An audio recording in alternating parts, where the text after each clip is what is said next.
আপনারা শুনছেন জিএটাই সায়েন্স।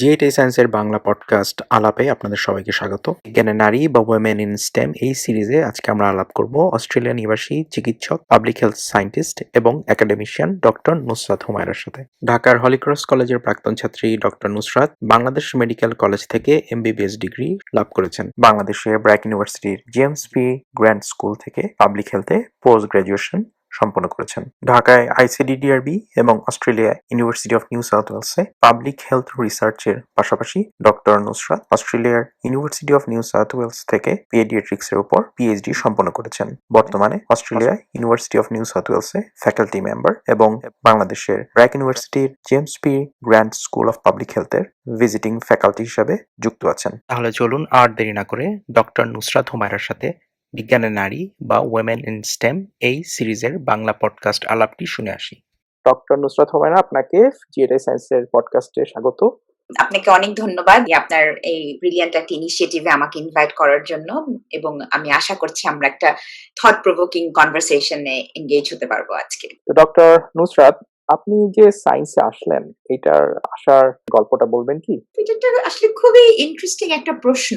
আজকালকার মাঝে মাঝে আমি নিজেকে প্রশ্ন করি যে আমি কেন আসলে সায়েন্সে এসেছিলাম, এবং আমার কাছে মনে হয় সায়েন্সে কেন এসেছি বা সায়েন্সে কেন থাকবো বা সায়েন্স কেন আমার প্রফেশনাল লাইফের একটা বিরাট ব্যাপার হয়ে দাঁড়াবে, এটা হয়তো এই কারণটা আমার জীবনের বিভিন্ন স্টেপে পরিবর্তন হয়েছে। সায়েন্সটা কনস্ট্যান্ট ছিল, বাট কেন করছি সেই লজিকটা হয়তো আমার মনে হয় বিভিন্ন ক্ষেত্রে চেঞ্জ হয়েছে। খুব ছোটবেলা থেকে আমার যতদূর মনে পড়ে, যতটুকু স্মৃতিতে মনে পড়ে, ততটুকু আমার মনে হয় যে আমার বাবা-মা ঘরে সবসময় বলতেন যে আমাকে ডাক্তারি পড়তে হবে। তো এটা এই উনাদের ইচ্ছাটা যে কখন আমার নিজের ইচ্ছা হয়ে গিয়েছিল বা আদৌ ইচ্ছা ছিল কিনা আমি জানি না। আমার ভিতরে ঢুকে গিয়েছিল যে আমি জানতামই না যে আমার বা আমি কখনো চিন্তাই করিনি যে আমি আসলে অন্য কিছু পড়বো। ছোটবেলা থেকে ওটা জেনে বড় হয়েছি। পরবর্তীতে আমি ডাক্তারিতে ভর্তি হই। অনেকেই শুনবেন যে বাবা-মার প্রেশারে ডাক্তারি পড়ে এবং পরবর্তীতে ডাক্তারি এনজয় করে না। পড়াটা খুব কষ্ট করে কমপ্লিট করে। আমি কিন্তু আমার ডাক্তারি এডুকেশনটা যেই ৬ বছর আমি মেডিকেল কলেজে ছিলাম, আমি খুবই এনজয় করেছি। খুবই এনজয় করেছি। এবং আমার এখনো মনে হয় যে আমি ওখানে যা শিখেছি আমার এখনো সেটা মাথায় আছে, মনে আছে। এবং আমার ডাক্তারি লাইফটাও আমি খুব এনজয় করেছি, মানে দ্য স্টুডেন্ট লাইফ। সো বাবা-মার ইচ্ছাটাই আমার নিজের জীবনের ইচ্ছা হয়ে দাঁড়ায়, এবং সেই কারণেই হয়তোবা আমি সেই সময় সায়েন্সে এসেছি।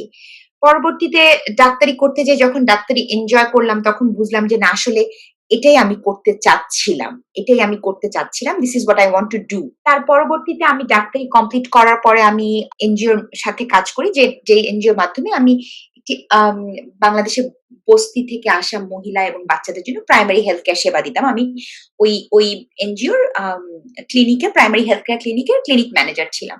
তখন যখন আমি বাচ্চাদেরকে এবং মাদেরকে সেবা দিতাম, তখন আমি দেখতাম যে তারা প্রতিদিন একই অসুখ নিয়ে আসছে। প্রতিদিন সর্দি, কাশি, পেট খারাপ, অথবা ইউরিনারি ট্র্যাক্ট ইনফেকশন, অথবা পেলভিক ইনফ্লামেটরি ডিজিজ, এইসব জিনিস নিয়ে আমার কাছে রেগুলার আসতো। তখন আমার কাছে মনে হতো যে আমার আসলে এই সাইডে না, টেবিলের এই সাইডে না বসে ওই সাইডে বসা উচিত। মানে আমার আসলে প্রিভেনশন এর জন্য কাজ করা উচিত। প্রিভেনশন করতে হলে আমাকে অবশ্যই সায়েন্সে যেতে হবে। সায়েন্স ছাড়া আপনি ডিজিজ প্রিভেনশন কিভাবে করবেন? তখন আবার সায়েন্সে থাকার কারণ আমার অন্যরকম হয়ে গেল যে I wanted to change the lives of people. I wanted to do something that made an impact in the lives of the people that I cared for. পরবর্তীতে ওই জার্নিতে আমি রিসার্চে ঢুকে যাই। আমি পাবলিক হেলথে এসে আমি রিসার্চে ঢুকি।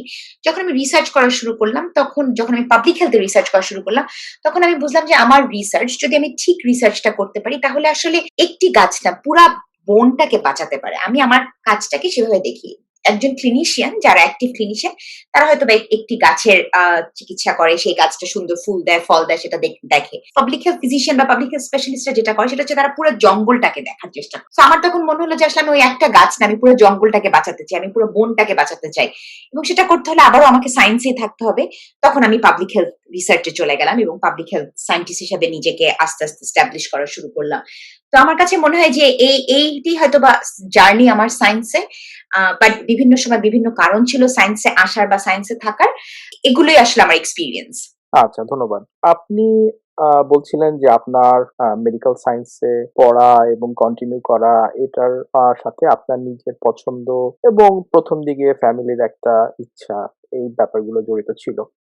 বাংলাদেশ সহ মোটামুটি গ্লোবালি দেখা যায় যে লাইফ সায়েন্স স্পেশালি মেডিকেল সায়েন্সে নারীরা যেভাবে অংশগ্রহণ করে সায়েন্সের অন্যান্য শাখায় ততটা অংশগ্রহণ দেখা যায় না compare to life science or medical science. বা অন্য ক্ষেত্রে বলা যায় যে এইচ.ই.ডি মানে হেলথ এডুকেশন এবং ডোমেস্টিক সাবজেক্ট গুলাতে নারীদের যেরকম পার্টিসিপেশন স্টেমে পুরুষদের কম্পারেটিভলি পার্টিসিপেশনটা বেশি। তো এই হেডে নারীদের যে বেশি participation compare to the other scientific arena, এটার কি কোনো স্পেসিফিক কারণ আছে? এই মেয়েরা যখন ডাক্তারি পড়ে আপনি একটা জিনিস খেয়াল করে দেখবেন যে এটা কিন্তু ওয়েস্টার্ন কান্ট্রিতে আছে। একটা মেয়ে যখন ডাক্তারি পড়ে তখন একটা আন্ডারলাইং অ্যাজাম্পশন থাকে যে সে হয় জিপি হবে অথবা গাইনোকোলজিস্ট হবে এই ধরনের, বা পেডিয়াট্রিশিয়ান হবে, নিউরোসার্জন হবে হচ্ছে পুরুষ। তো এই ধরনের একটা সেগ্রেগেশন কিন্তু মেডিকেল সায়েন্সেও আছে। আমার কাছে মনে হয় যে অ্যাজ আ হোল সায়েন্সে আমি বলবো যে শুধু হেলথ মানে মেডিকেল সায়েন্সে না, লাইফ সায়েন্সে অ্যাজ আ হোল সায়েন্সেই কিন্তু মেয়েদের পার্টিসিপেশন কম দেখে এই যে স্টেম এই ধরনের ইনিশিয়েটিভস গুলা নেওয়া হয়। শুধু সায়েন্সে না, সবখানেই তো আসলে মেয়েদের পার্টিসিপেশন কম। আমার কাছে মনে হয় যে যদি আমরা ডাটা দেখে মনে করি যে হেলথে বা লাইফ সায়েন্সে মেয়েদের পার্টিসিপেশন হয়তো বা অন্যান্য সায়েন্সের চেয়ে একটু বেশি হতে পারে। There could be mix of cultural and social factors that contribute, যে উইথ দ্য আইডিয়া যে ডাক্তারি পড়লে হয়তো বা সেটা ইজিয়ার হবে দেন বিং অ্যান অ্যাস্ট্রোনট মেয়ের জন্য, অথবা বিং অ্যান ইলেকট্রিক্যাল ইঞ্জিনিয়ার, অথবা বিং ফিজিসিস্ট। যদি সে ডাক্তারি পড়ে তার একটা মোটামুটি সেফ পাথওয়ে থাকবে, একটা সেফ আর্নিং থাকবে, একটা সেফ রোড থাকবে। বা লাইফ সায়েন্টিস্ট যারা বেসিক সায়েন্সে যারা কাজ করে এই ধরনের অ্যাজাম্পশনস হয়তো বা থাকে, আন্ডারলাইন সোসাইটাল অ্যাজাম্পশনস, যেটা পরবর্তীতে মেয়েটার মধ্যে ইনফ্লিক্ট করা হয় ছোটবেলা থেকে, আর্লি অন থেকে। এইসব আইডিওলজিস গুলো আমাদের ভিতরে এত ছোটবেলা থেকে ইনফ্লিক্ট করা হয় যে আসলে আমরা বুঝতেই পারি না যে এই আইডিওলজিটা কি আমার ভিতরে ইনফ্লেক্টেড না এটা আমার নিজের আইডিওলজি। সো এই ধরনের কতগুলা আন্ডারলাইং অ্যাজাম্পশনস থাকতে পারে for women two be more in health science compared to those other things. I think situations are changing. I think the norms are changing, and I think more and more women are going to other fields of science. So yes, I think more strongly a combination of the societal and cultural environment that we grow up in. যেটা বলছিলেন cultural, তারপর social বিভিন্ন aspects আছে, ভিন্ন perspective আছে। যেমন সুইডেনের কথা যদি বলি বা কানাডার কথা বলি, তো অস্ট্রেলিয়ার কথা বলি, যে সমস্ত দেশগুলোতে they try to have the gender gap or gender discrimination as less as possible, এবং যেখানে পড়াশোনার ক্ষেত্রে নারী কোন সাবজেক্টে পড়বে বা কোন সাবজেক্টে ক্যারিয়ার তৈরি করবে সেই বিষয়ে যেখানে রাষ্ট্রীয়ভাবে যথেষ্ট পরিমাণ সাপোর্ট দেওয়া হয়, সে সমস্ত দেশেও কিন্তু দেখা যায় যে আলটিমেটলি সব ধরনের সাপোর্ট বা ইন্ডিপেন্ডেন্স থাকা সত্ত্বেও নারীরা লাইফ সায়েন্সেই বেশি ঝুঁকে যায় রাদার দ্যান সায়েন্সের অন্যান্য সাবজেক্টগুলোর থেকে, যেমন ইঞ্জিনিয়ারিং অথবা ম্যাথমেটিক্স অথবা ফিজিক্স। এখানে কি আসলে সাবজেক্ট ওয়াইজ কোনো বিষয় আছে যে লাইফ সায়েন্স মেডিকেল সায়েন্সে মোর মেমোরাইজেশনের বিষয়, লেস অ্যানালাইটিক্যাল, এরকম কি কোনো পার্থক্য কি আছে apart from all the social আর এক্সটার্নাল ফ্যাক্টরস, যে মেয়েরা কি আসলে এই সাবজেক্টগুলো পড়তে বেশি পছন্দ করে? এখন কথা হচ্ছে যে আপনি যদি আমাকে জিজ্ঞেস করেন যে ইন্টারনাল ফ্যাক্টর আছে কিনা, আমি খুবই স্ট্রং ফেমিনিস্ট এবং আমি এটা ক্লেম করি যে আমি feminist. So I can't accept যে there are internal factors that make us different এবং দ্যাট মেক আস, মানে আপনি যেটা ইমপ্লাই করছেন the underlying assumption is medical science অথবা life science is easier than physics or mathematics, hence it's less analytical, hence women tend to go there more. এটা আমি বিশ্বাস করতে পারি। Women by nature, women brain has the capacity to do multitasking, as evident from our being home raisers and professionals and everything. So এটা আমি মানতে রাজি না। এখন আমার কাছে মনে হয় যে ইভেন আপনি যেসব ডেভেলপড কান্ট্রিজ এর কথা বলছেন যেখানে মেয়েদের অবস্থা হয়তো বা অন্যান্য দেশের চেয়ে বেটার, সেখানেও কিন্তু এমন না যে এটা সবসময় বেটার ছিল। দিজ আর চেঞ্জিং, এবং এই চেঞ্জটা মানে আজ থেকে হয়তো 20-30 বছর পরে যে আমরা বুঝতে পারবো আসলে মেয়েরা কোন জায়গায় আছে। আমি যেটা বললাম যে এই যে সোসাইটাল এক্সপেকটেশনস গুলো থাকে আমাদের ওপরে, সেগুলো না আসলে এত স্ট্রং থাকে। আরো সবচেয়ে বড় ব্যাপার হচ্ছে যে মেয়েদের একটা ইননেট নেচার থাকে হচ্ছে টু বিকাম আ মাদার, এবং once you become a mother, no matter how free the society is or how liberal the society is or how involve the fathers are, একটা মার রেসপন্সিবিলিটি অনেক বেশি থাকে। তখন সে হয়তো বা চিন্তা করে যে আমি যদি অনেক বেশি চ্যালেঞ্জিং জবসে চলে যাই আমার বাচ্চারা নেগলেক্টেড হবে। এগেন ওই দ্যাট সোসাইটাল এনভায়রনমেন্ট যেখানে আমরা বড় হই, সেগুলো একটা আন্ডারলাইং ফোর্স বা ড্রাইভিং ফোর্স অবশ্যই কাজ করে। আমি আমার নিজের এক্সাম্পল দিয়ে বলি, আমার খুব শখ ছিল যে আমি ইনিশিয়ালি যখন আমি ক্লিনিক্যাল মেডিসিনে ছিলাম, আমার খুব শখ ছিল যে আমি অবস্টেট্রিশিয়ান এন্ড গাইনোকোলজিস্ট হব। এটা আমার খুবই শখ ছিল। তারপর যখন আমার বিয়ে হয়েছে, যখন আমি মেডিকেলের ফাইনাল পরীক্ষা দিই, তখন সো আমার জীবনের পুরো প্রসেসটা, পুরো প্রফেশনাল লাইফটাই ম্যারিড এবং অ্যাজ আ মাদার হয়েছে। সো যখন আমি obstetrician and gynaecology post graduation পরীক্ষা দিব, এমআরসিওজি ফার্স্ট পার্টের জন্য প্রিপেয়ার হচ্ছি, তখন আমার মনে হলো যে ট্রেনিং করার সময় আমাকে কত নাইট ডিউটি করতে হবে, কত রাত আমাকে বাসা থেকে দূরে থাকতে হবে, আমি বাচ্চা আমার হাজবেন্ডের কিভাবে থাকবো, এই যে আমার ভিতরে একটা ক্রেভিং, তখন কিন্তু আমি চিন্তা করলাম যে তাহলে আমি এটা না করি। তো পরবর্তীতে আমি পাবলিক হেলথে এসেছি, নট বিকজ আমি এটা করি নাই দেখে, বাট বিকজ আমি সত্যি সত্যি এটা চাচ্ছিলাম সেই সময় পাবলিক হেলথে আসতে। কিন্তু পাবলিক হেলথে আসাতে যেটা হয়েছে যে আমার নাইট ডিউটি ছিল না, কিন্তু আনফরচুনেটলি যেটা হয় যে পাবলিক হেলথে যখন আমি আসি, তখন আমি দেখলাম যে আমাকে অনেক বেশি ফিল্ড ট্যুর করতে হয়। যখন আমি বাংলাদেশে ছিলাম, তা তো আমি সে পরিবারের কাছ থেকে দূরেই ছিলাম, এবং সেটাও আমি আমার সাথে অন্য পুরুষ যারা যেতেন, পাবলিক হেলথ প্রফেশনাল যারা ফিজিশিয়ান ছিল এবং পাবলিক হেলথ সায়েন্টিস্ট আমার মতন, তারা যখন আমার সাথে ফিল্ডে যেত, আমি দেখতাম তাদের কিন্তু ঘরে ফেরার ওরকম তাড়া থাকতো না আমার যেটা ছিল। আমার খালি মনে হতো কতক্ষণে আমি কাজ শেষ করে বাসায় ফিরবো, কারণ আমার ছেলেটার তখন বয়স 1 বছরও না।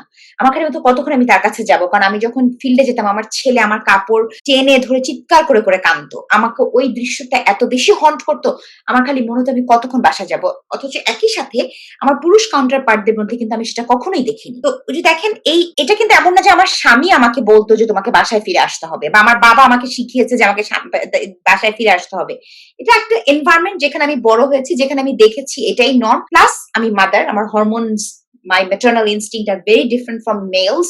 So ওগুলো সবকিছু আসলে আমার কাছে মনে হয় একটা রোল প্লে করে in deciding what we want to do with our life. আমি ঠিক আসলে এই জায়গাতেই আগের প্রশ্নটা ধারাবাহিকতায় আসছে, যে আপনি যে বললেন যে ডাক্তার হিসাবে, ইভেন আপনি যে পাবলিক হেলথ সায়েন্টিস্ট হিসাবে, আপনাকে কিন্তু সেই পরিবারের বাইরে, বা যে আপনাকে কিন্তু এক ধরনের বড় সময় দিতে হয়েছে, মানে নট নেসেসারিলি আপনি খুব বেড অফ রোজেস এর মতো একটা ক্যারিয়ার বা একটা লাইফ লিড করেছেন, এরকম কিন্তু না ডাক্তার হওয়ার জন্য, তাই তো?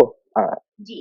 আচ্ছা, অ্যাজ আ গাইনোকোলজিস্ট হিসাবে, অ্যাজ আ ফিমেল ডক্টরের লাইফটা কিন্তু হয়তো ইকোনমিক্যালি সিকিউরড হবে, কিন্তু লাইফটা কিন্তু যথেষ্ট স্ট্রেসফুল হবে, সেই বিষয়ে কিন্তু কোনো সন্দেহ নেই। এখন যদি কম্পেয়ার করি, ধরেন একজন নারীর সামনে একজন ফিজিসিস্ট অথবা একজন ম্যাথমেটিশিয়ান হবার অপশনসও আছে, যেখানে হয়তো তার এতখানি স্ট্রেসফুল লাইফ হওয়ার কথা না, compare to doctor, compare to public health specialist. But তারপরে এইটা জেনেও একজন একজন নারী কেন মেডিকেল সায়েন্স বা লাইফ সায়েন্সের স্টাডিটা বেছে নিচ্ছে, আমি এখানে অবশ্যই আপনার সাথে একমত। এখানে কোনো ধরনের বায়োলজিক্যাল কোনো ডিফারেন্স নেই নারী এবং পুরুষের ব্রেনে বা তাদের আচার আচরণে। এখানে বায়োলজিক্যাল সায়েন্স মানে সহজ একটা সাবজেক্ট, এটা না।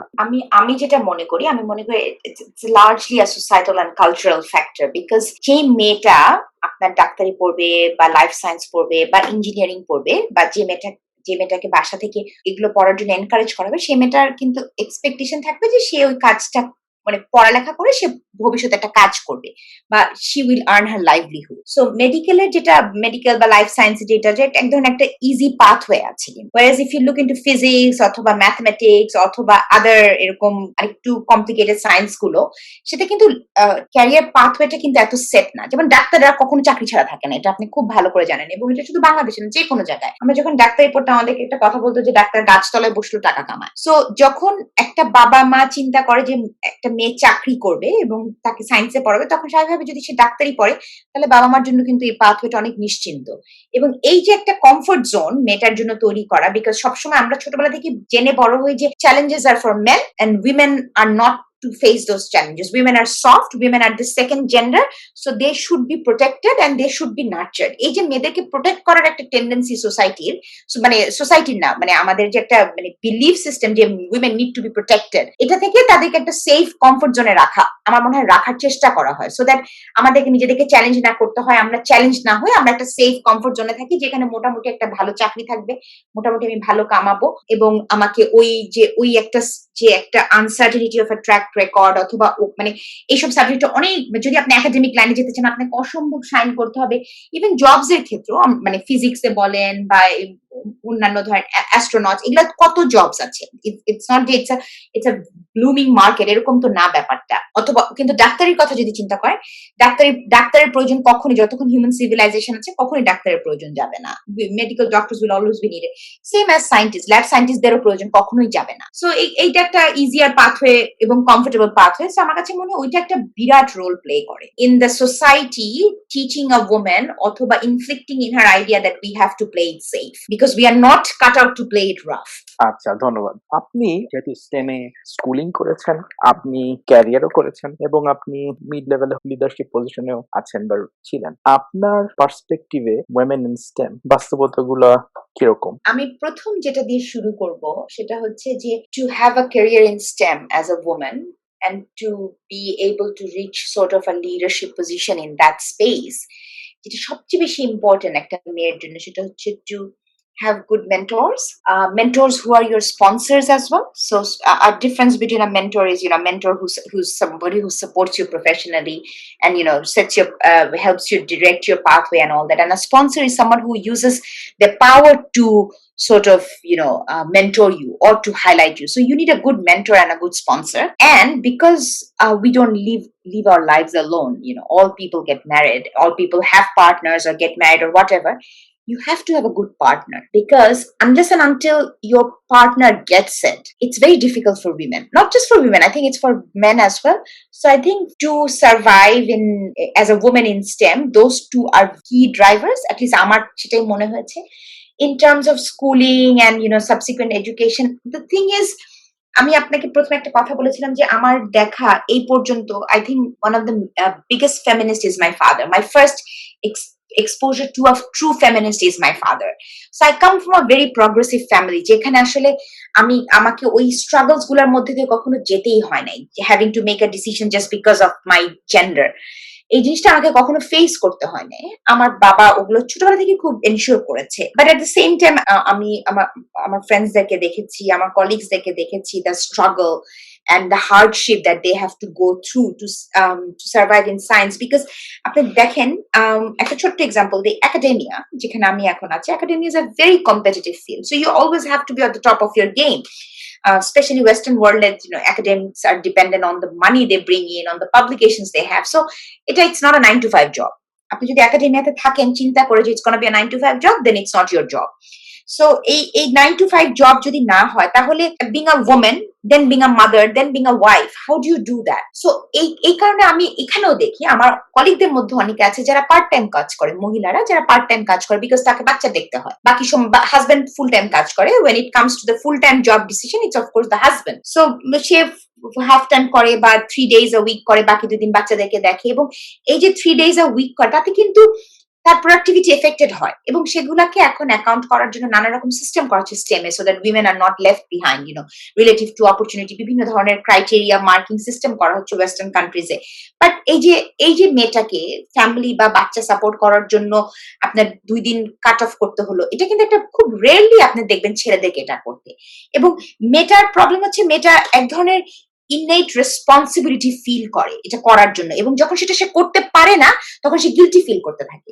আমি আমার জীবনে আমার being in such a progressive environment with my father and then subsequently with my husband, who's the second strongest feminist I have seen in my life, I have always struggled in my mind যে আমি আমার personal life এবং professional life কেমনে balance করবো। আমার সবসময় I had this huge guilt feeling যে আমার বাচ্চারা ডিপ্রাইভ হচ্ছে, বিকজ আমি সবাইকে এই কথাটা বলি যে I love my children but I also love myself and my work makes me happy, so I have to continue doing that. এবং in trying to pursue that career, I have often not been the most available mother. And that ওই ফিলিংটা আমাকে সবসময় এক ধরনের guilt conscious দিয়েছে। So এই guilt কনসিয়াসটা এটা কিন্তু it's a very women thing. আপনি ছেলেদেরকে খুব রেয়ারলি শুনবেন এই কথাটা বলতে যে আমি এনাফ টাইম দিতে পারছি না আমার বাচ্চাদেরকে, এই জন্য আমার গিল্ট ফিলিং হচ্ছে। এটা it's a very women thing.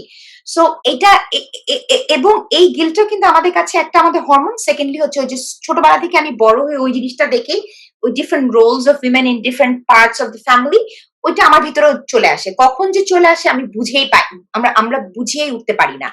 So ওই যে গিল্ট ফিলিং থেকে যেটা হয় যে সেটা হচ্ছে যে তখন একাডেমিয়াতে সার্ভাইভ করার জন্য অনেক বেশি স্ট্রাগল করতে হয়। এই জন্য আমি বারবার বলি যে আমি মনে করি যে for a women to thrive in STEM, she has to have a good mentor and a sponsor who's going to be there for her, who's going to support her, who's going to understand all these complexities that are very unique to women. এবং secondly, for married or people in a relationship, it's very important that you have a good partner. If your partner doesn't understand your struggle, তাহলে কিন্তু it's a no win game আমি মনে। So these are the couple of things I think are very important, and of course you have to have it in you. আপনার ভিতরে সেই drive থাকতে হবে, no matter যত পাওয়ারফুল মেন্টরই থাকুক, no matter how important your or how supportive your partner is, আপনার ভিতরে যদি ড্রাইভটা না থাকে তাহলে কিন্তু হবে না। আমি যখন পিএইচডি করতে আসি তখন আমার বয়স 35, আমি পিএইচডি করতে আসি, আমার ছেলের বয়স তখন 9, আমার মেয়ের বয়স 1, আমি 2 বাচ্চা নিয়ে পিএইচডি করতে আসি, ফুল টাইম পিএইচডি। আমি পিএইচডির সময় একদিনও ইউনিভার্সিটি মিস দেইনি, আমি প্রতিদিন ইউনিভার্সিটি যেতাম, প্রতিদিন আমি 5টা পর্যন্ত ল্যাবে কাজ করতাম। তারপর যখন আমি ফিরে আসতাম বাসায় রান্না বাড়া বাচ্চা সবই আমাকে করতে হতো। আমি বাসায় ঢোকার সাথে সাথে আমার বাচ্চা মেয়েটা, তখন ওর বয়স 1 বছর, আমার পায়ের কাপড় ধরে বসে থাকে, আমাকে যেতে দিবে না কোথাও। কিন্তু আমার তো তখন আরো অনেক কাজ থাকে। তারপরেও কিন্তু আমি কখনো গিভ আপ করি নাই, বিকজ আমার ভিতরে ওই আর্জটা সবসময় ছিল যে আমাকে, this is what makes me happy, science makes me happy, my work makes me happy, এবং আমার কাজে যদি আমাকে থ্রাইভ করতে হয় তাহলে আমাকে এটা করতে হবে, I have to do it for my self. ওই আর্জটা আমার ভিতরে ছিল। On top of it, I have always been blessed with good mentors and I had a very supportive partner, and of course father and family in the initial stages. ধন্যবাদ। আপনি খুব সুন্দরভাবে ব্যাখ্যা করেছেন পুরো ব্যাপারটা। আমি আসলে এই একই জায়গাতে একজন পুরুষের দৃষ্টিকোণ থেকে যদি ব্যাপারটা দেখি, যে একজন পুরুষ তার খুবই সাপোর্টিভ একজন পার্টনার আছে এবং সে খুবই একটা সাপোর্টিভ অ্যাম্বিশাস এক ধরনের ফ্যামিলি থেকে এসেছে, যার প্যারেন্টসরা তাকে সবসময় নার্চার করতো, ক্যারিয়ারে ভালো করার জন্য ভালো স্কুলিং দিয়েছে। এখন সেই পুরুষটার বাচ্চাও আছে, having the support from a very supportive partner. সেই পুরুষটা যখন জানবে যে তার একজন খুব ভালো সাপোর্টিভ পার্টনার আছে এবং তার বাচ্চাগুলোকে সেই সাপোর্টিভ পার্টনারটা টেক কেয়ার করছে, তখন সেই পুরুষটা যে ক্যারিয়ারে যখন যায় বা অফিসে যখন যায় বা কাজে যখন যায়, আপনি যেরকম বলছেন আপনার পুরুষ কলিগরা যখন ফিল্ড ওয়ার্কে যেত তারা এই আর্জটা ফিল করতো না, বিকজ আসলে ব্যাপারটা কি সেরকম যে সেই পুরুষটা জানে যে তার সাপোর্টিভ পার্টনারটা তার বাচ্চাদেরকে দেখছে বা তার সংসারে সাপোর্টটা দিচ্ছে, so I don't have to think about it. ব্যাপারটা কি এরকম, নাকি একইভাবে একজন নারীর ক্ষেত্রে অল দ্য সাপোর্টস থাকা সত্ত্বেও নারীর ব্যাক অফ দ্য মাইন্ডে সবসময় চিন্তা থাকে যে আমার বাচ্চাটার কি হলো, আমার সংসার ঠিক মতো চলছে কিনা, রান্নাটা ঠিক মতো হয়েছে কিনা? ব্যাপারগুলো কি এরকম পুরুষ এবং নারীর চিন্তার পার্থক্যর সাথে জড়িত? আমার কাছে তো 100% মনে হয় যে there is an element of the thought process, because our hormones are very different and our hormones decide how we behave, এবং maternal instincts are very strong, এবং আমার কাছে মনে হয় না paternal instincts are as strong as maternal instincts, এবং maternal instincts strong দেখে আপনি দেখবেন animal kingdom এ কিন্তু maternal instincts গুলো খুব strong এবং profoundly দেখা যায়।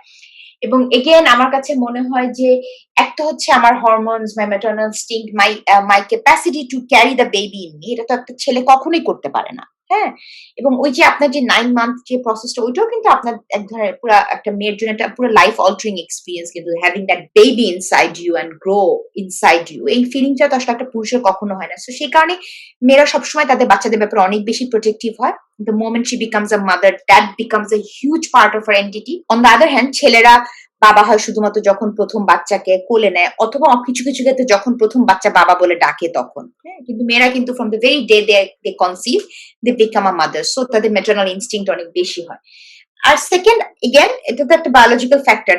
সেকেন্ড যেটা আরেকটা ফ্যাক্টর এগেন আমি বলবো সোসাইটাল এবং কালচারাল ফ্যাক্টরস, বিকজ আপনি ছোটবেলা থেকে দেখে বড় হন যে আপনার মা টেক কেয়ার করছে, আপনার মা চাকরি করলেও টেক কেয়ার করে আপনার মা চাকরি করলেও আপনি স্কুলে কি টিফিন নিবেন, আপনি এসে কখন পড়তে বসবেন, আপনি কোন প্রাইভেট টিউটরের কাছে পড়তে যাবেন, আপনার জামাটা কোথা থেকে কেনা হবে, এগুলো সব আপনার মাই দেখেন, অথচ উনি চাকরিও করেন। কিন্তু আপনার বাবাও চাকরি করেন, কিন্তু আপনার বাবা ফিরে এসে আর ওগুলো কিছুই করেন না, হয়তো টিভি দেখেন, কতক্ষণ হয়তো বা আপনার সাথে কথা বলে, যেদিন মন ভালো থাকে, যেদিন মন ভালো থাকে না হয়তো পুরোটা সময় টিভি দেখেন, তারপরে একসাথে ডিনার করে হয়তো ঘুমাতে চলে যান।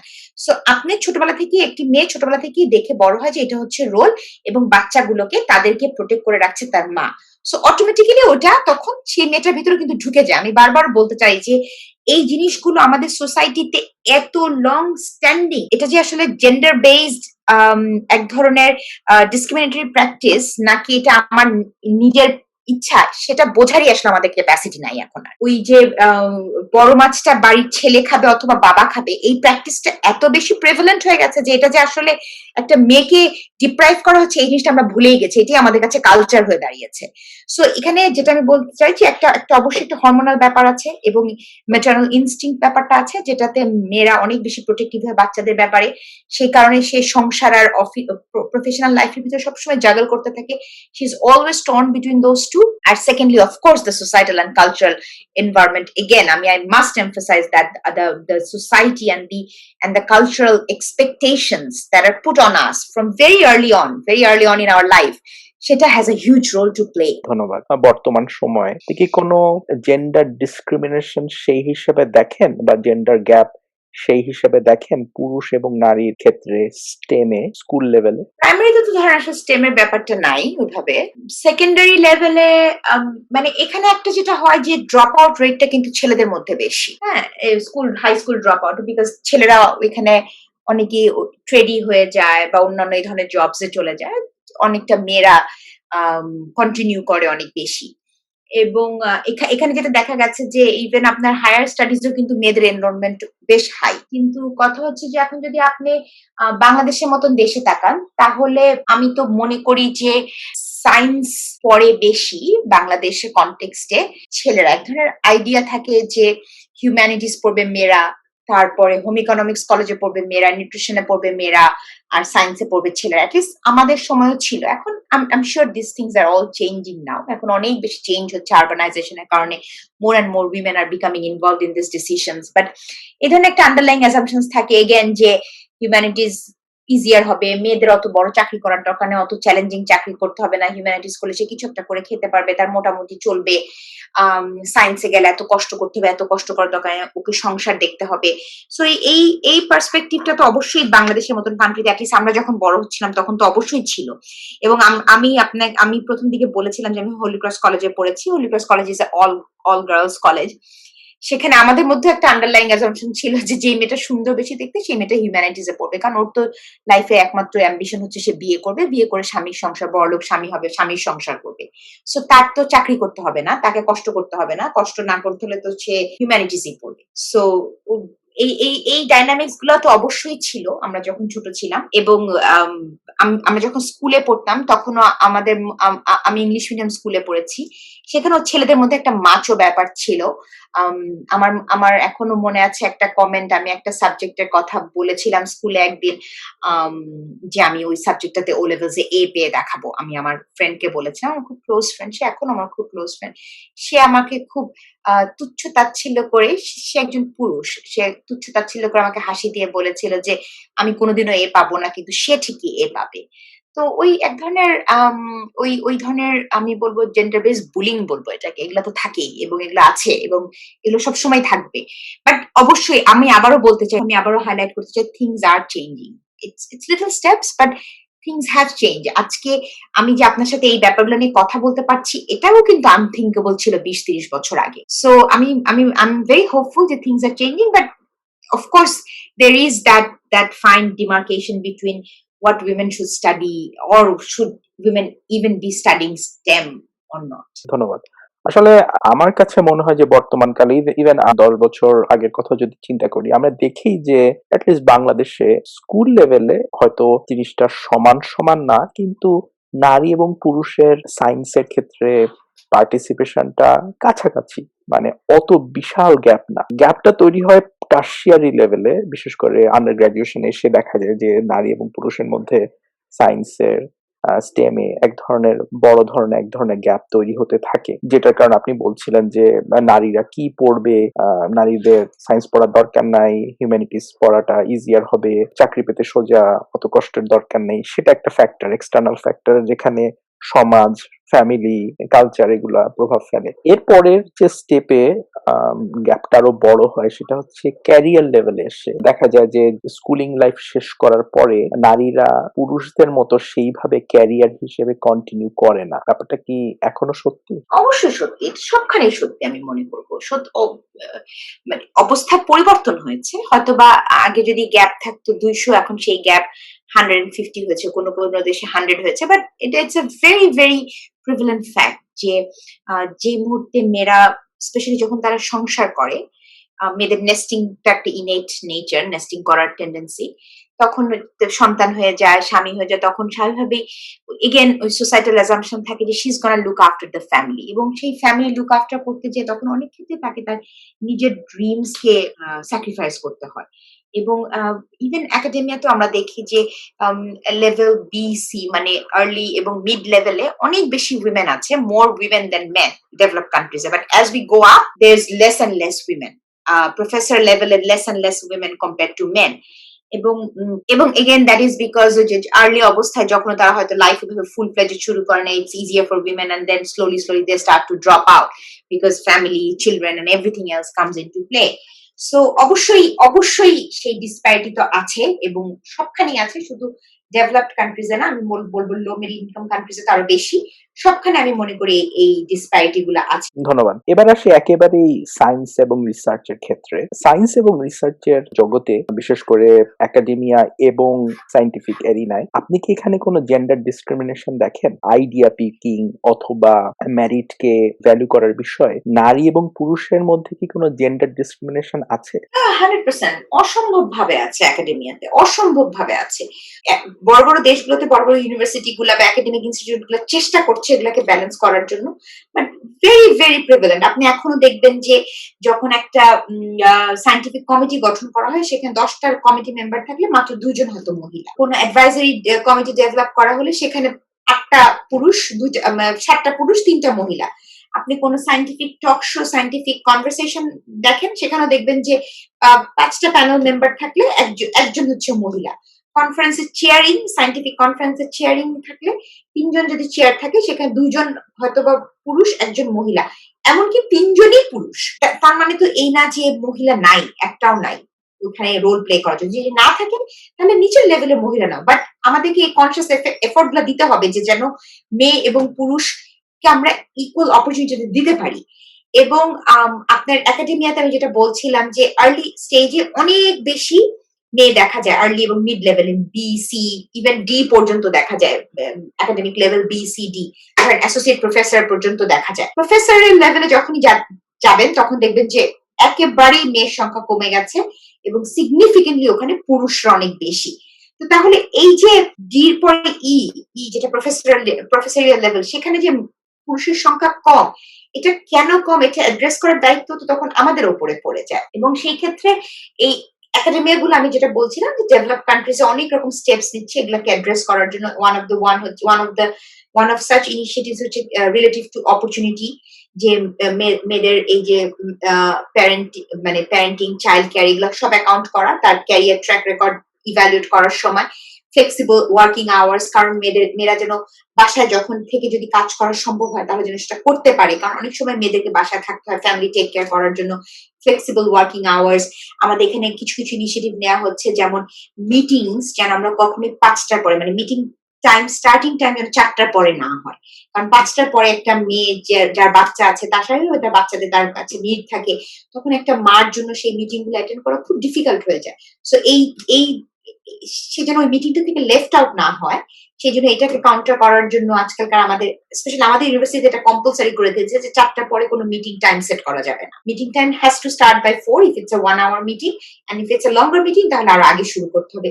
এই ধরনের ইনিশিয়েটিভ গুলো নেওয়া হচ্ছে, এবং আমার কাছে মনে হয় যে আমি জানি না আপনি এই ছবিটা দেখেছেন কিনা, একটা খুব বিখ্যাত ছবি আছে ইকুয়ালিটি আর একুইটির ব্যাপারে। ইকুয়ালিটি হচ্ছে যে যখন আপনি সবাইকে একই জিনিস একই সমানভাবে দেয়, আর একুইটি হচ্ছে যখন আপনি তার নিড অনুযায়ী তাকে দেন। আমাদেরকে একটা কথা মনে রাখতে হবে যে the gender based discrimination, the discrimination because of my sex is so prehistorical এবং এত বেশি পুরানো যে এটা আপনি আমাকে ইকুয়াল অপরচুনিটি দিলে কিন্তু হবে না, আপনাকে ইকুইটেবল অপরচুনিটি দিতে হবে। আমাকে প্রথমে আপনার সমান করতে হবে, তারপরে না আপনি আমাকে লেভেল প্লেইং গ্রাউন্ডে নিবেন। আমাকে যদি আপনার সমান না করার আগে লেভেল প্লেইং গ্রাউন্ডে দেন, তাহলে তো আমি কিছুতেই লেভেল প্লেইং গ্রাউন্ডে খেলতে পারবো না। সো সেই জন্য আগে আমাকে আপনাকে ইকুইটেবল পজিশন আনতে হবে, সবখানে এনশিওর করতে হবে যে যদি মানে মেরিট বেসে সিলেকশন হয়, সেখানে যদি একই লেভেলের মেরিট একটা ছেলের এবং একটা মেয়ের থাকে, তাহলে অবশ্যই আপনাকে সেই মেয়েটাকে প্রায়োরিটি দিতে হবে যদি মেরিট সমান হয়। আমি সেই জন্য এই কথা বলছি না যে মেরিটকে কম্প্রোমাইজ করতে হবে। যদি ওয়ার্ক এনভায়রনমেন্টে যদি একটা মা, একটা মহিলা কাজ করে, যার সংসার আছে, তাকে আপনার ওই ফ্লেক্সিবিলিটি দিতে হবে যেন সে ওয়ার্ক ফ্রম হোম করতে পারে। সো এই ধরনের বিভিন্ন জিনিস আমাদেরকে নিতে হবে, বাট একাডেমিয়াতে it's very prevalent, the higher we go the less women we see. এবং আরেকটা যেটা উইমেন, আমি নিজে যেটা দেখি বিং ইন স্টেম, উইমেনের একটা খুব, আপনি ইম্পোস্টার সিনড্রোম সম্বন্ধে নিশ্চয়ই জানেন, যে অলওয়েজ ডাউটিং ইয়োরসেলফ। এই ইম্পোস্টার সিনড্রোমটা আমি উইমেনদের মধ্যে আরো বেশি দেখি। একই মিটিং এ, একই সেশনে ছেলেরা কথা বলতে ভয় পায় না, মেয়েরা কথা বলতে ভয় পায়। দে কনস্ট্যান্টলি ডাউট দেমসেলভস। এগেন, এটার একটা হিস্টোরিক্যাল, সোসাইটাল, কালচারাল রোল অবশ্যই এটাতে আছে। অ্যাপ্লিকেশন, প্রমোশন অ্যাপ্লিকেশনে ছেলেরা অনেক বেশি মানে ইউনিভার্সিটি ডাটা দেখে দেখা গেছে যে অনেক বেশি ছেলেরা অ্যাপ্লাই করে কম্পেয়ার টু মেয়েরা অ্যাপ্লাই করতেও ভয় পায়। এই ফিয়ার ফ্যাক্টর গুলো, এই যে আমাদের সেলফ ডাউট, এই যে আমাদের সারাক্ষণ এক ধরনের ইনহিবিটরি রিফ্লেক্স কাজ করে, এগুলাকে কিন্তু অ্যাজ আ সোসাইটি আমাদেরকে অ্যাড্রেস করতে হবে, না হলে কিন্তু এই চেঞ্জ গুলো ওভারনাইট হবে না বা অটোমেটিক্যালি হবে না। But again, going back to your question, gender-based discrimination, gender-based disparities are very, very prevalent in academia. Doesn't matter whether it's a low middle income country or a developed country, but it is very prevalent. আমরা জানি এটা মানে এটা একদম দিবালোকের মতো পরিষ্কার যে corporate লাইফে নারীদের জন্য এক ধরনের গ্লাস সিলিং আছে। সায়েন্স অ্যান্ড টেকনোলজি বা স্টেমে, আমি ক্যারিয়ার হিসেবে বলছি না, আমি ফিল্ডটার কথা বলছি। স্টেম ফিল্ডে কি নারীদের জন্য কোনো গ্লাস সিলিং আছে? আমার কাছে মনে হয় এই গ্লাস সিলিং আসলে মেয়েদের সবখানেই আছে। আমরা সেই গ্লাস সিলিংটা ব্রেক করার চেষ্টা করছি এবং স্লোলি চেঞ্জ হচ্ছে। বাট আমার কাছে মনে হয় এই গ্লাস সিলিংটা it's much more prevalent in corporate sector than in academia অথবা স্টেম, আমার কাছে মনে হয়। বাট এগেন, যখন মেয়েরা, যে মুহূর্তে একটা মেয়ে মা হয়ে যায়, যে মুহূর্তে একটা মেয়ে সংসারে সেটেল ডাউন করে, সে hits the glass ceiling faster. তারপরে আর তার কিছু মানে অনেক অনেক রেস্ট্রিকশনস তার লাইফে চলে আসে, আমার কাছে মনে হয়, আনলেস এন্ড আনটিল যেটা বললাম যে আপনার যদি কন্ডিউসিভ এনভায়রনমেন্ট না থাকে। কিন্তু কর্পোরেট সেক্টরে সেটা আরো বেশি ডিফিকাল্ট। এবং আমার কাছে মনে হয় এই গ্লাস সিলিংটা মেয়েদের জন্য এত বেশি problematic because we have a biological clock. Men unfortunately don't have a biological clock. এবং এই biological clockটা আমাদের জন্য ভীষণ একটা এটা আমাদেরকে, it makes us better person, womanhood বা motherhood, it's amazing. আমার কাছে মনে হয় being a mother has been one of the greatest achievements in my life. But সমস্যা হচ্ছে কি, সবসময় আপনার professional clock and biological clock don't click together. এবং বেশিরভাগ ক্ষেত্রে মেয়েরা বায়োলজিক্যাল ক্লকটাকে প্রায়োরিটি দিতে চায় because you can't catch up with your biological clock. সেক্ষেত্রে যে প্রফেশনাল ক্লকটা এফেক্টেড হয়ে যায় এবং that's the glass ceiling for women. So এখন unless the society collectively makes an effort to address those issues very unique to women in terms of our biological clock, I don't think we can break that glass ceiling or anything. And it is common in academia as well, maybe not so pronounced as corporate sectors because corporate sectors are much more high paced jobs, but it is there. ধন্যবাদ। আপনি এই বিষয়টা নিয়ে আগেও বেশ বিস্তারিত হয়ে আলোচনা করেছেন। ফ্যামিলি এবং মাদারহুড, এটা কি নারীর স্টেম ক্যারিয়ারের জন্য ব্যারিয়ার হিসেবে কাজ করে? এটা আসলে মানে বলতে গেলে আমার কাছে খুব খারাপ লাগে। এটা আমার কাছে মনে হয় যে মানে এটা আমি ভাবতেও কষ্ট লাগে যে my motherhood is a barrier to who I am. But আপনি যদি আমার honest opinion চান, আমি বলবো each child puts a woman at least 4 to 6 years behind in her career life. Doesn't matter how conducive the environment, her home environment is, but every time a woman becomes a mother, she goes back 6 years, at least 6 years. আমি মনে করি। আমি আপনাকে ছোট্ট একটা example দেই আমার নিজের ক্ষেত্রে। আমি যখন ফার্স্ট টাইম আমার ছেলে যখন ফার্স্ট টাইম প্রেগন্যান্ট, তখন I had complications because of the pregnancy, এবং সেই প্রেগন্যান্সি কমপ্লিকেশনের কারণে কিন্তু আমি পুরো 9টা মাস, যে 9 মাস আমি আমার সন্তানকে ক্যারি করি, যে 9 মাস আমি প্রেগন্যান্ট ছিলাম, সেই 9 মাস আমি কোনো কাজ করতে পারিনি। I was bedridden. এখন এটা আমার হাজবেন্ড চাইলেও কিন্তু আমার কাছ থেকে নিয়ে নিতে পারতো না, কারণ এই কমপ্লিকেশনটা আমার এবং মাদারহুডটা আমার, এবং বাচ্চাটা ক্যারি করতে হবে। তো এটা একটা প্রবলেম, ঠিক আছে। তার পরবর্তীতে বাচ্চা হওয়ার পরে চাকরিতে ব্রেস্ট ফিডিং এর ব্যাপার আছে, যেটাও এগেন মেয়েদেরকেই করতে হয়, এটা তো আর হাজবেন্ডরা করতে পারবে না। সেই সময় মেয়েরা অনেকদিন চাকরি করতে পারে না, সেটা একটা প্রবলেমেটিক হয়ে দাঁড়ায়। তারপরে প্রত্যেকটা বাচ্চা যখন বিভিন্ন ধাপের মধ্যে দিয়ে যায়, তার বিভিন্ন ধরনের নিড থাকে, যেটাকে একটা ওমেনকে অনেক বেশি অ্যাড্রেস করতে হয়। সেই ক্ষেত্রেও এটা একটা ব্যারিয়ার হয়ে দাঁড়ায়। আমি আবারও বলতে চাই যে এটা আমার বলতে খুব খারাপ লাগে, এবং আমি ভাবতে চাই না যে আমার বাচ্চারা আমার লাইফে ব্যারিয়ার হয়েছে। If anything they have made me a better person. আরেকটা এক্সাম্পল দিই আমি আপনাকে। আমি যখন মাস্টার্স করি, আমাদের মাস্টার্স প্রোগ্রামের 6 মাস ছিল হচ্ছে আপনার একটা রেসিডেন্সিয়াল সেটিং এ। আমরা ঢাকার বাইরে একটা জায়গায় ছিলাম, যেখানে আমরা 6 মাস পড়ালেখা করি, এবং সেই 6 মাস যখন আমি পড়ি, তখন আমার বাচ্চা এরকম অসুস্থ হয়ে গিয়েছিল, এবং আমার হাজবেন্ডও তখন ঝামেলার মধ্যে ছিল। সেই কারণে আমাকে সেই পড়ালেখা ছেড়ে, আমার একটা খুব ইম্পর্টেন্ট অ্যাসাইনমেন্ট ছিল, ফিল্ড বেস অ্যাসাইনমেন্ট, সেটা ছেড়ে আমাকে এসে বাচ্চাকে টেক কেয়ার করতে হয়েছে। তারপরে এরকম অনেক সময় হয়েছে যে আমি ফিল্ডে যাব, আমাকে ফিল্ডে যেতে হচ্ছে আমার কাজে। সেই কাজে ফিল্ডে যাব, তখন আমি আমার বাচ্চা কি খাবে, যে 2-3 দিন আমি থাকবে না, সেটা বক্সে করে বানিয়ে রেখে যাওয়া। এখনো আমি যখন বিদেশে যাই কনফারেন্স অ্যাটেন্ড করতে বা বিভিন্ন কাজে, ওই পুরো সময়টা কিন্তু, যে 5 দিন বা 7 দিন আমি থাকবো না, আমার বাচ্চারা কি খাবে, বাচ্চারা কখন কি করবে, সেগুলো কিন্তু সব আমাকে অর্গানাইজ করে যেতে হয়। তার মানে এই না যে আমার হাজবেন্ড আমাকে ফোর্স করে, বাট এগেন ওই আমার ম্যাটারনাল ইনস্টিংক্ট টেকস ওভার, এবং makes me do all this things. এবং আজকে যদি ধরেন আমার বাচ্চা না থাকতো, তাহলে হয়তো বা আমি হয়তো বা আপনার মাদাগাস্কারে গিয়ে কাজ করতাম বা কেনিয়াতে গিয়ে কাজ করতাম, কিন্তু চাইলে আমি অনেক ডিসিশন নিতে পারি না, because I am a mother, এবং that becomes the first priority in my life the moment I become a mother. এখন আপনি বলবেন যে একটা পুরুষও তো বাবা হয়েছে, তারও তো, বাট আমার কাছে মনে হয় কতগুলো গ্র্যানুলার প্রবলেমস যেগুলো পুরুষ ফিল করে, যেটা আমি যেভাবে করি, বা কিছু কিছু জিনিস আছে যেগুলো একটা মহিলাকেই করতে হয়, যেটা পুরুষরা করতে মানে বায়োলজিক্যালি পারে না করতে। তো সেই ক্ষেত্রে অবশ্যই আমার কাছে মনে হয় যে প্রত্যেকটা বাচ্চা একটা মেয়েকে কিছুটা হলেও তার প্রফেশনাল লাইফে পিছিয়ে দেয়, unless she is in a society যেখানে এগুলাকে অ্যাড্রেস করার একটা স্ট্রাকচারাল সিস্টেম আছে। এবার একটা কন্ট্রোভার্সিয়াল বিষয় নিয়ে কথা বলতে চাই, সেটা হচ্ছে যে মাদারহুড তো এটা একটা চয়েসের কারণে ক্যারিয়ারের ক্ষেত্রে, বিশেষ করে স্টেম এর ক্ষেত্রে, যেখানে ম্যারিডকে প্রাধান্য দেওয়া হয়, সেই ক্ষেত্রে আপনি একজন নারী মাদার হওয়ার জন্য উনি চয়েসটা নিলেন, এক্ষেত্রে আবার ক্যারিয়ারের ক্ষেত্রে ইকুইটি, এই ব্যাপারটা দাবি করা কতটুকু যৌক্তিক? প্রথম কথা হচ্ছে যে সবাই যদি কালকে ডিসিশন নেয় যে আমি মাদারহুড চুজ করব না, তাহলে কিন্তু human civilization is gonna stop and right here. So this whole process of, মানে we are in this world to sort of carry on human civilization and mankind. So, but I agree, this is a choice, but this is also that becomes my belief.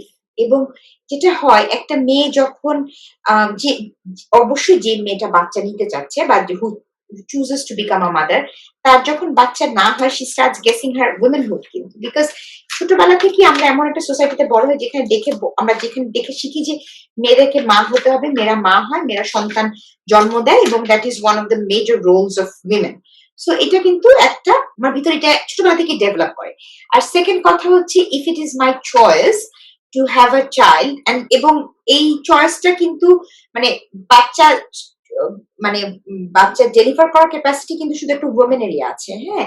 So if this is a capacity that only women can make, মানে if it's a capacity যেটা শুধু মেয়েদেরই আছে, যেমন ধরেন আপনি যদি choose করেন not to take a baby, তাহলে it's just your choice, হ্যাঁ। কিন্তু আপনি যদি চুজ করেন যে you want to have a baby, তাহলে কিন্তু আপনি চাইলেও বাচ্চা হতে পারবে না if you don't have a female partner, because you need somebody to carry that baby for you, হ্যাঁ। কিন্তু আমার ক্ষেত্রে কিন্তু হচ্ছে যে if I make a choice, I can actually carry that baby because I have that capacity.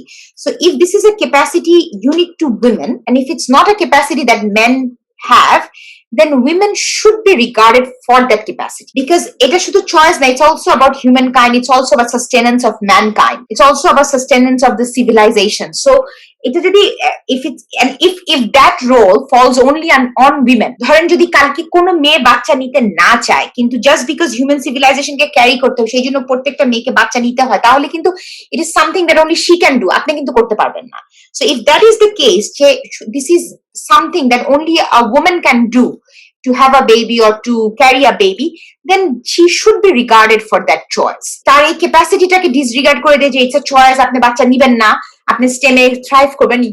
I don't think as humans we should be saying that to anyone, that this is our moral obligation to the society, to the community and to the women. ধন্যবাদ। এই একই প্রসঙ্গে আমি এবার একটু পেছনের দিকে ফিরে যেতে চাই। সেটা হচ্ছে যে অনেক নারী এই রেশনাল বা এই লজিকটা উপস্থাপন করার চেষ্টা করেন যে নারীরা কেন সে প্রোগ্রামিং অথবা ইঞ্জিনিয়ারিং এই সাবজেক্ট গুলোতে কম যান, রাদার উনি লাইফ সায়েন্স অথবা মেডিকেল সায়েন্স অথবা হিউম্যানিটিজ এ পড়েন। কারণ হচ্ছে যে ধরেন প্রোগ্রামিং ক্ষেত্রে এই সাবজেক্ট গুলো এত বেশি পরিবর্তিত হয় সময়ের সাথে সাথে যে সেক্ষেত্রে একজন নারী যদি মাদার হতে চান সেক্ষেত্রে তার অ্যাটলিস্ট 2 বছর তার ক্যারিয়ার থেকে নিজেকে সরিয়ে রেখে মাদারহুডের জন্য সময় ব্যয় করতে হয়। 2 বছর পরে উনি যখন ক্যারিয়ারে ফেরত আসেন তখন উনি দেখেন যে সাবজেক্টটা এত বেশি ইভলভ হয়ে গেছে যে 2 বছরে উনি যে পিছনে পড়ে গেছেন সেটা আর তার রিকভার করা সম্ভব হচ্ছে না। সেই সমস্ত কারণে অনেক নারীরা যেটাকে বলেন ভবিষ্যতের দিকে তাকিয়ে তারা হয়তো আগে থেকেই বেছে নিচ্ছেন লাইফ সায়েন্স, মেডিকেল সায়েন্স অথবা হিউম্যানিটিজ। তো এই রেশনাল বা এই লজিকটা কতটুকু সঠিক? It's a very rational logic, এবং this is the truth. এবং সেটি আমি আপনাকে বলতেছিলাম যে এই জন্য আজকালকার ডেভেলপড কান্ট্রিজ গুলোতে নানান রকম মেজার নেওয়া হচ্ছে two account for that relative to opportunity বলে একটা জিনিস, যে আপনি যতদিন কাজ করেছেন সেটার মধ্যে ওই যেটা আপনি প্যারেন্টিং এ লুজ করেছেন সেই সময়টা লুজ করাতে আপনার পাবলিকেশন বা গ্র্যান্টের উপর কিভাবে এফেক্ট ফেলতে পারে সেগুলোকে সবকিছু মেজার করার চেষ্টা করা হচ্ছে। এবং যেটা আপনি বলছিলেন যে নলেজ ইভলভ করে যায়, এখন এখানে ডেভেলপ কান্ট্রিজে যেটা আছে যে অনেক রকম মেন্টরিং পাথওয়ে আছে for women who return back to jobs after pregnancy and after maternity leave. So তাকে এক ধরনের মেন্টরিং প্রোগ্রামের মধ্যে দিয়ে ক্যাচ আপ করানোর চেষ্টা। সো এবং যদি সে লং টার্ম ম্যাটারনিটি লিভে থাকে সেই সময় যদি সে কিছু অন্যান্য ডিস্টেন্স কাজে জড়িত থাকতে চায় সেটা সে করতে পারে। But like I say there are some problems, এবং এই প্রবলেমস গুলাকে অ্যাড্রেস করার জন্য যেমন ধরেন আপনি দেখবেন যে অনেক ইউরোপিয়ান কান্ট্রিজ, আই বিলিভ সুইডেনে বোধহয় যে প্যাটার্নাল লিভ এবং ম্যাটার্নাল লিভ দুটারই একটা আছে, হ্যাঁ, so that shared responsibility is shared between both the parents. So এগুলো আমার কাছে মনে হয় individual societies, especially in the developed countries, are developing different models to see which works and which doesn't, to address those problems. But এবং এই যে মেয়েদের যে এই ধারণাটা যে I have lost 2 years, এখন আমি কি করব, এটা it's a very valid reasoning. It's not based on hocus pocus. It's a very very valid reasoning. এবং এটা this has been the standard wrong. এবং এই কারণে মেয়েরা ড্রপ আউট হয়ে যায়। The higher you go, the less women you see. আমার মনে আছে আমি যখন আমার মেয়ে হয় তখন আমার মেয়ে caesarean, she was a cesarean baby. So আমি আমার মেয়েকে নিয়ে যখন 3 দিন পরে বাসায় ফেরত আসি, আমার মেয়েকে 5 দিনের সময় আমি কোলে রেখে I had to submit 2 research paper for publication, ওকে কোলে শোয়ায় রেখে, বিকজ অত ছোট বাচ্চা আমি কার কাছে দিব, আমি তো মা, অত ছোট বাচ্চা, আমার মা আমার সাথে ছিলেন না তখন, আমি এত ছোট বাচ্চাকে কারো কাছে দেওয়ার আমি ভরসা পাচ্ছিলাম না, আমার কোলে রেখে I did that. এবং আমার মেয়েকে 3 মাসের রেখে I went to America to attend a conference. এখন আপনি আমাকে বলতে পারেন যে আপা you were very selfish, but like I said in the beginning, I love my children but I also love myself, so I had to make that decision যে আমি কি করব। এবং again আমি এই ডিসিশন গুলো করতে পেরেছি বিকজ আমার অসম্ভব সাপোর্টিভ হাজবেন্ড ছিল, এবং I had a father who were very supportive about my professional life. So they stepped in. My husband was very supportive. My husband is very supportive. My parents are very supportive. সেই কারণে আমি অনেক কিছু করতে পেরেছি। সব মেয়ে আমার মতন এতটা লাকি না, সব মেয়ে আমার মতন এতটা ব্লেস না, তারা আমেরিকাতে কনফারেন্স করতে যেতে পারে না। সেই ক্ষেত্রে সেই কনফারেন্স পার্টিসিপেশন থেকে সে পিছিয়ে যায়। কনফারেন্স পার্টিসিপেশন একাডেমিয়াতে is very important because of the network that you make in a conference and also because of the knowledge you gather from the conference. So obviously যে মেয়েটা আমার মতন এতটা বোল্ড স্টেপ নিতে পারে না, যে মেয়েটার এই কন্ডিউসিভ এনভায়রনমেন্টটা বাসায় নেই, সে মেয়েটা এরকম অনেক অপরচুনিটি মিস করে সেই ম্যাটারনিটি লিভের সময়। সো এখন কথা হচ্ছে যে তার মানে তো এই অ্যাসাম্পশনস গুলো বা তার যে এই চিন্তা ভাবনা গুলো এগুলো একটু ইনভ্যালিড না। কিন্তু কথা হচ্ছে যে একটা মেয়ের প্রবলেম হচ্ছে দেখি সে মেয়েটা ড্রপ আউট হবে, that is not how a just society should work. A just society should work considering that a woman will face those problems because she's a woman, she has some different biological roles which only she can play. এবং a just society will consider those things and create that environment so that the woman is not left behind because of those biological disparities. ধন্যবাদ। এটা সত্যি কথা যে ক্যারিয়ারের প্রতি বেশি ফোকাসের কারণে, বেশি ডিমান্ডের কারণে বিশেষ করে ফিমেলদের মাদারহুডে একটা ইম্প্যাক্ট পড়বে এবং যার ফলশ্রুতিতে একটা রাষ্ট্রের, একটা দেশেরই বার্থ রেট বা ভবিষ্যৎ প্রজন্মের সংখ্যা ব্যাপকভাবে কমে যেতে পারে। জাপান বা ইউরোপের বিভিন্ন দেশ হচ্ছে এর একদম বাস্তব উদাহরণ। তো জাস্ট সোসাইটি, বিশেষ করে ইউরোপের বিভিন্ন দেশ, এমনকি আমাদের বাংলাদেশেও চালু করার চেষ্টা হচ্ছে যে বিভিন্ন ধরনের রাষ্ট্র এই সমস্ত ক্ষেত্রে ইন্টারভিন করে ইকুয়ালিটি প্রতিষ্ঠিত করার জন্য, যাতে জেন্ডার ডিসক্রিমিনেশন, জেন্ডার গ্যাপটা আস্তে আস্তে কমে আসে। বিশেষ করে ওয়েলফেয়ার কান্ট্রিগুলোতে বড় লম্বা সময়ের জন্য মাদার লিভ, প্যারেন্টাল লিভ এগুলো আছে।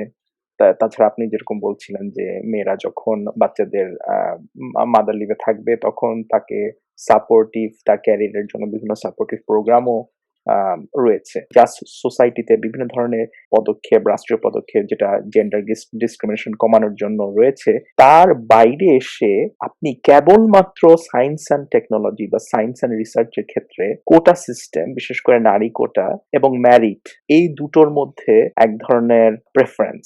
বাট এই বিষয়ে আপনার পার্সপেক্টিভটা কি? সায়েন্স অ্যান্ড রিসার্চের ক্ষেত্রে কি ম্যারিট বাদে অন্য কোনো জিনিসকে কনসিডার করা উচিত?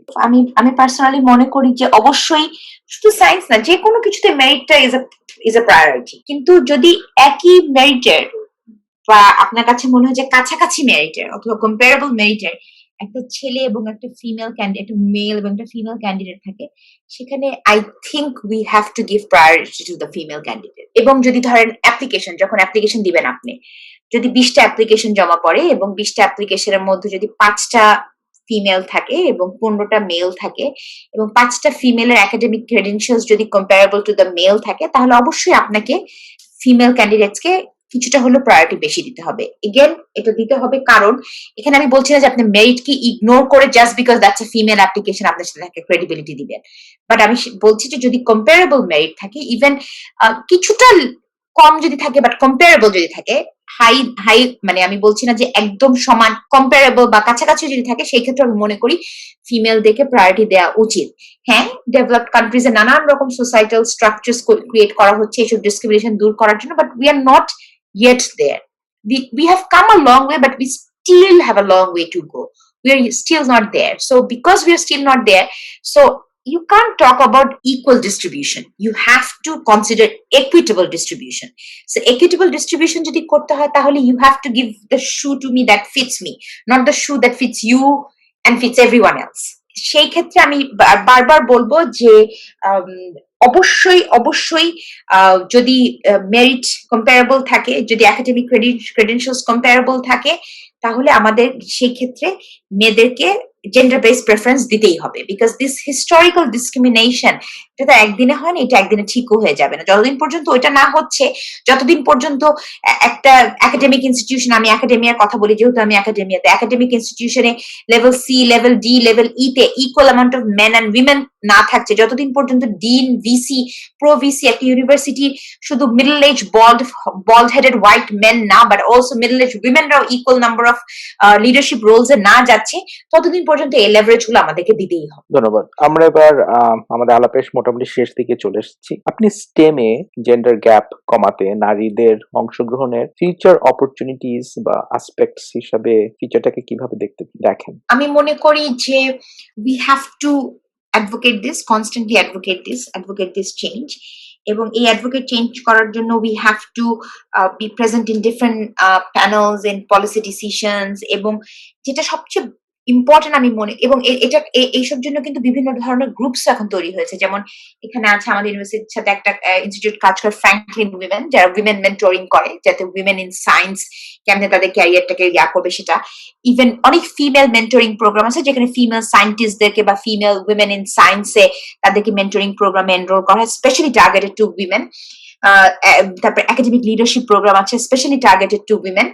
এবং আমার কাছে মনে হয় যে অনেক বেশি পলিসি ডায়ালগে আমাদেরকে এঙ্গেজ করতে হবে, এবং আমাদেরকে মনে রাখতে হবে এইসব পলিসি ডায়ালগে যখন আমরা এঙ্গেজ হবো, শুধু যেন আমরা মেয়েরা না থাকি, এখানে পুরুষদেরকেও থাকতে হবে। Any change has to be for any change to happen, we have to have equal participation from men and women. এবং আমি বলবো যে শুধু মেয়েরা না, প্রত্যেকটা কনসিয়াস ছেলে, starting from my son to my husband, they have to make this discussions all the time. এই জিনিসটা আপনার হোম প্র্যাকটিস, আপনার প্রফেশনাল প্র্যাকটিস, এটা আপনাকে ইন্টিগ্রেট করতে হবে। It can't be just a word যে হ্যাঁ আমি ফেমিনিস্ট বা আমি উইমেন্স রাইট বা আমি উইমেন্স ইকুয়াল পার্টিসিপেশন, এগুলো আমি এনশিওর করব। It has to be something that we believe in and we promote actively এবং কন্টিনিউয়াসলি, এবং এটার জন্য মেল এবং ফিমেল দুইজনের পার্টিসিপেশন লাগবে, শুধু ফিমেল পার্টিসিপেশন হলে কিন্তু হবে না। উইমেন্স ডে যখন আমরা সেলিব্রেট করি, তখন প্রায় দেখবেন আপনার অনেক সেলিব্রেশনে মেজরিটি উইমেনরাই থাকে। নো, মেক শিওর যে there are men also, men who are in leadership roles, there too, because তারাও তো আপনার ambassador, they have to promote this as well in the workplace, তাদেরকেও আমাদেরকে এঙ্গেজ করতে হবে। আমরা যখন কোনো কনফারেন্সে যাব, if there are not equal amount of men and women as panelist, make it a point, speak up. আমরা যখন কোনো টক শোতে পার্টিসিপেট করি, if there are not equal amount of women and men participating in those scientific talk shows, then speak up. যদি দুইজন speaker থাকে, একজন mail একজন ফিমেল যেন থাকে, এটা আমাদেরকে অ্যাডভোকেট করতে হবে, নট জাস্ট মি। আমি শুধু because I am a women in stem, আমি শুধু অ্যাডভোকেট করলে কিন্তু হবে না। It's a collective effort. The male colleague in my office, my male supervisor, my male mentor, everybody has to contribute in that sort of movement as well. It's not just about a woman. It is about a woman, but it's a movement that has to be carried out by both men and women. Doctor Nusrat Humayra, জিএটাই সায়েন্সের women in stem বা বিজ্ঞানে নারী এই সিরিজের আলাপের জন্য আপনাকে অসংখ্য ধন্যবাদ। আপনাকে অনেক অনেক ধন্যবাদ। I really had a very good time having this very important discussion with you. আপনারা শুনছেন জিএটাই সায়েন্স।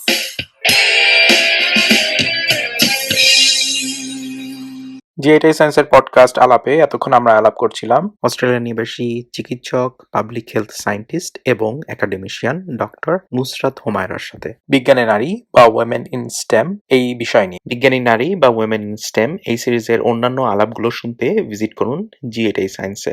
সহজ ভাষায় সায়েন্সের জন্য নিউ মিডিয়া প্ল্যাটফর্ম জিএটাই সায়েন্স। জিএটাই সায়েন্স, আমরা আছি ফেসবুক, ইউটিউব ও টুইটারে। আমাদের খুঁজে পেতে টাইপ করুন বাংলায় jiaetaiscience অথবা ইংরেজিতে jiaetaiscience অথবা গুগল করুন #jiaetaiscience।